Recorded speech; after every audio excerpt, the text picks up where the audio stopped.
कर रहे थे उनको बड़ी निराशा हुई होगी इस लिस्ट से, क्योंकि कांग्रेस ने कहा था हम जिताऊ देखेंगे और युवा जोश देखेंगे, तो युवाओं की इसमें बहुत कमी दिख रही है। वही चेहरे हैं, यानी कि वही घोड़े हैं और वही मैदान है, कोई ज्यादा इसमें तब्दीलियां करी नहीं गई हैं।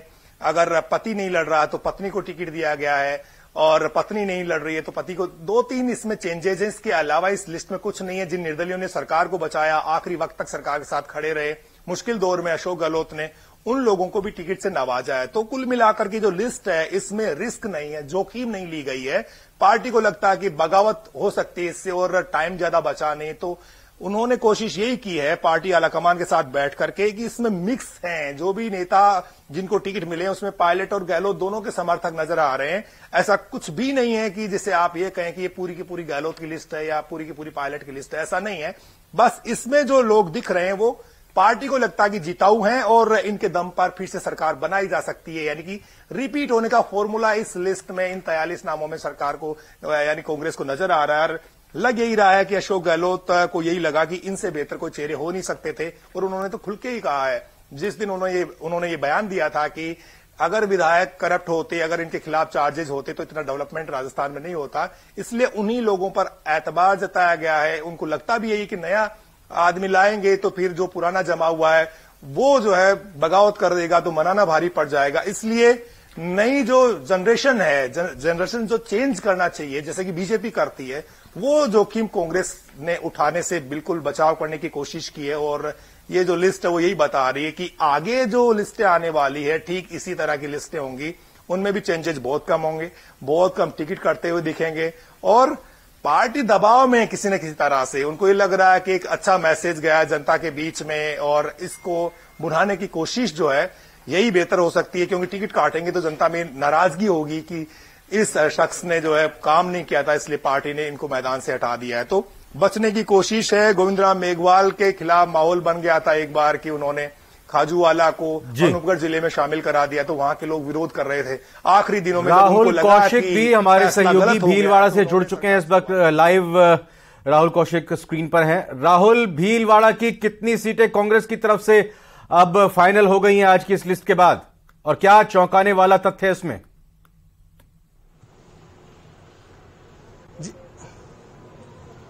जी, भीलवाड़ा दूसरी सूची जारी हो चुकी है कांग्रेस पार्टी की, और उसमें नाम आया है माडल विधानसभा क्षेत्र के जो वर्तमान विधायक हैं राजस्व मंत्री रामलाल जाट, उनका नाम आया। किसान केसरी उन्हें कहा जाता है। मुख्यमंत्री अशोक गहलोत के बहुत ही नजदीकी माना जाते हैं। राजनीतिक शुरुआत उन्होंने कॉलेज के अध्यक्ष की थी NSUA के, उसके बाद लगातार राजनीति में सक्रिय रहे। हुडा में भी विधायक रहे, इससे पहले भी मांडल से भी विधायक रह चुके हैं, मंत्री भी रह चुके हैं। कहीं ना कहीं जो कांग्रेस पार्टी के कद्दावर नेता कहा जाए राजस्थान में, उनमें उनका नाम जाना चाहता है। पूरे जिले में एक मैसेज, जो राजनीति मैसेज होता है कांग्रेस का, वो भी उनके द्वारा दिया जाता है। लगातार पार्टी में सक्रिय रहते हैं, जब भी पार्टी का कोई काम होता है या कार्य होता है उसके लिए खड़े रहते हैं, और एक जाट लॉबी से आते हैं। तो कहीं ना कहीं जो जाट वोट हैं राजस्थान के, उनको रिझाने का भी प्रयास किया गया है। इस प्रकार से दूसरी सूची में इनका नाम देके, और खुद राजस्व मंत्री है, तो कहीं ना कहीं जो राजनीतिक माहौल है, जो राजनीतिक परिप्रेक्ष्य है भीलवाड़ा का, उसको मजबूत करते हैं। और भीलवाड़ा की जो समस्या है, जो बात है, जो चीजें हैं जो राजस्थान के पद पर रखनी चाहिए, इनके अलावा और किसका भीलवाड़ा से हुआ टिकट? क्या से जाने जाते हैं शर्मा जी के अलावा प्रणाली से जाने जाते हैं। जी, दूसरी सूची में अभी इनका नाम आया, और पहली सूची में मांडलगढ़ से विवेक धाकड़ का नाम आया था।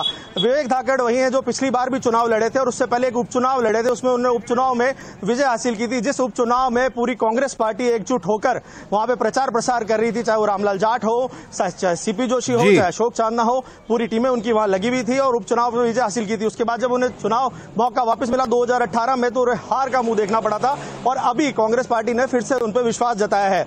और दूसरी सूची में अभी राजस्व मंत्री रामलाल जाट को टिकट मिली है, जो कि राजस्व मंत्री है सरकार के अंदर। जी बाबूलाल, इस लिस्ट को अगर देखें और दोनों लिस्ट को अगर मिलाएं तो कुछ ऐसा समझ में आता है कि किसी विशेष संभाग में, किसी विशेष क्षेत्र में ज्यादा या किसी विशेष जिले में ज्यादा कैंडिडेट्स के नाम फाइनल कर दिए गए हैं, या कुछ अलग इसमें संदेश मेवाड़, मारवाड़ या हाड़ौती रीजन की बात करें या पूर्वी राजस्थान की बात करें, इस तरह से कुछ इसमें दिखाई देता है रोचक पहलू?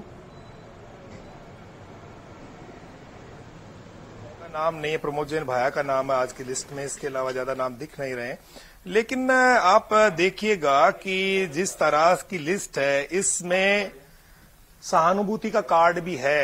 रामेश्वर डूडी बीमार हैं तो उनकी पत्नी को टिकट दिया गया। इससे पूरे बीकानेर डिवीजन का जो जाट समुदाय है, जिसकी हमदर्दी है उनकी बीमारी को लेकर के, उनको वो एनकरेज करना चाहते हैं और एक मैसेज देना चाहते हैं कि नेता बीमार था तो भी उसके परिवार को साथ लेकर के और हमने चुनाव लड़ने की कोशिश की। तो एक सहानुभूति का कार्ड खेलने की कोशिश की गई है, उनके घर में टिकट दे दिया गया है। इसके अलावा आप डॉक्टर राजकुमार शर्मा का टिकट देखिए, पिछली बार रिकॉर्ड मतों से जीते थे, इस बार फिर से वो रिपीट हुए। हाकम अली जो है उनका विरोध हो रहा था, लेकिन गोविंद डोटासरा इनको बचाने में कामयाब हो गए। गोविंद डोटासरा के लिए दिक्कत यह है कि वहां पर कायम खानियों का एक बड़ा वोट बैंक है और कायम खानियों का बड़ा चेहरा शेखावाटी में हाकम अली है और हाकम अली को साथ लेकर के कांग्रेस के साथ में कायम खानी वोट को हमेशा के लिए बरकरार रखना चाहते हैं, चाहे वो झुंझुनू हो, फतेहपुर हो, सीकर हो। ये वाला जो बेल्ट है ये कायम खानी स्ट्रांग होल्ड का एरिया माना जाता है। तो वहां पर उन्होंने साफ साफ कह दिया था कि हाकम अली जो है वो रिपीट होंगे और जीतेंगे तो मंत्री भी बनेगी सरकार आने पर। तो हाकम अली पर उनका जो भरोसा है वो बरकरार आ रहा, इसीलिए जो है दूसरी बार की लिस्ट में उनका नाम आया। पहली बार गोविंद डोटासरा का नाम था, लेकिन पड़ोस की सीट पर जो है ना नाम नहीं आया था, लेकिन अब जो है उनका जो नाम इसमें आ गया। राजेंद्र सिंह यादव जिला बनाया कोटपुतली को और जिले के लिए अड़ गए थे और एक बार फिर से जो है लगातार चुनाव जीत रहे हैं कोटपुतली से, वो इस चुनावी समर में उतरते हुए दिखेंगे। प्रताप सिंह खाचरियावास का नाम आ गया, जो यही कह रहे थे कि मुझे टिकट की बिल्कुल चिंता नहीं है। अभी लिस्ट आ रही थी, उससे पहले ही हम कुछ देर पहले उनसे मिलकर के आए, जब वो सचिवालय में गए थे और चुनाव आयोग को नोटिस दे करके आए, मेमोरेंडम देके आए थे और कह के आए थे कि आचार संहिता का उल्लंघन कर रही बीजेपी, लेकिन उनको भी पता नहीं था कि थोड़ी देर में लिस्ट आने वाली। तो नाम आज प्रताप सिंह खाचरियावास का भी आ गया है। तो शहर यानी परकोटे की भी दोनों सीटें, बहुत विरोध हो रहा था दोनों ही नेताओं का, मुख्यमंत्री के सामने से लेकर के पीसीसी वॉर रूम तक। किशनपोल और आदर्श नगर के जो दूसरे दावेदार थे वो भी आ रहे थे, लेकिन अब आज सबको निराशा हुई होगी जब टिकट आ गई है।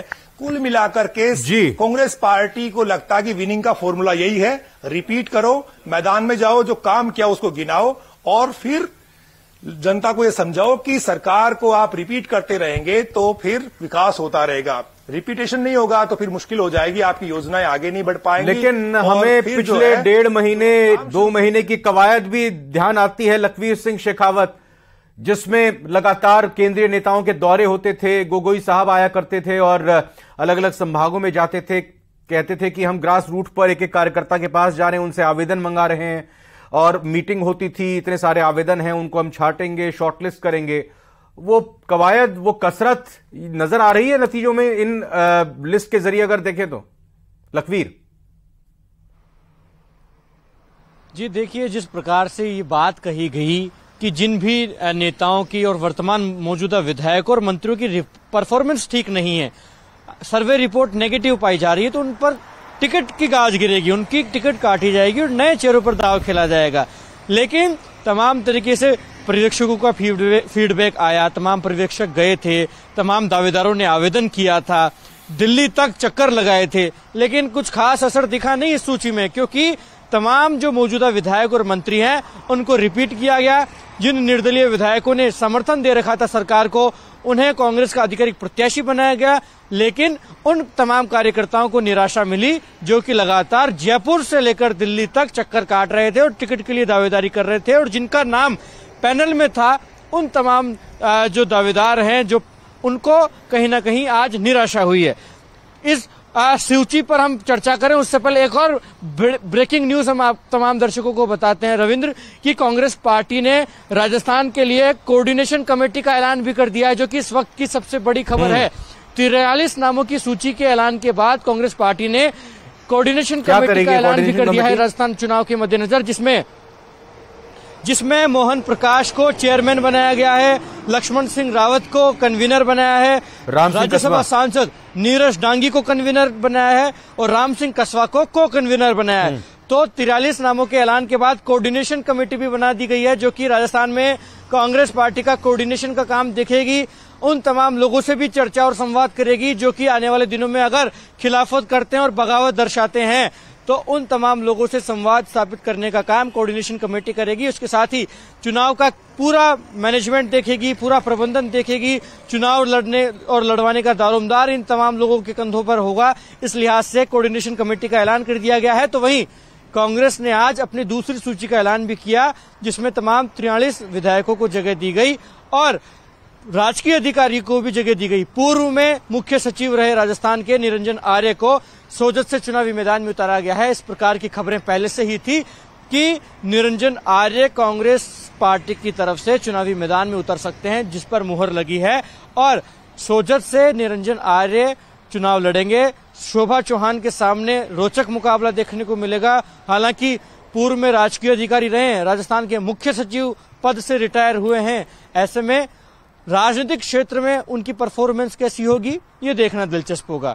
वहीं जिन विधायकों ने निर्दलीय के तौर पर सरकार को समर्थन दे रखा था, उन्हें भी टिकट थमा दी गई है, जिसमें मुख्य नाम बाबूलाल नागर, ओम प्रकाश हुडला का शामिल है, क्योंकि ओम प्रकाश हुडला के टिकट की लगातार खिलाफत हो रही थी, लेकिन उन्हें कांग्रेस ने अपना आधिकारिक प्रत्याशी बना दिया है। हालांकि ओम प्रकाश हुडला का मिजाज अब क्या होगा देखने वाली बात होगी, क्योंकि बीजेपी के वो नेता माने जाते हैं, भारतीय जनता पार्टी के विचार को ही समझते हैं। हालांकि पिछला चुनाव जब उन्होंने लड़ा तो उनकी टिकट काट दी गई थी, निर्दलीय के तौर पर चुनाव लड़ा और चुनाव में जीत हासिल करी। ऐसे में अब कांग्रेस पार्टी में जाने के बाद उनका किस प्रकार का रिस्पॉन्स होगा ये देखने वाली बात होगी। बिल्कुल बाबूलाल, ये बताएं आप कि अब ये लिस्ट आ गई है और साफ तौर पर अब आगे और भी लिस्ट आने का इंतजार है, कुछ और इस बीच आपके पास खबर?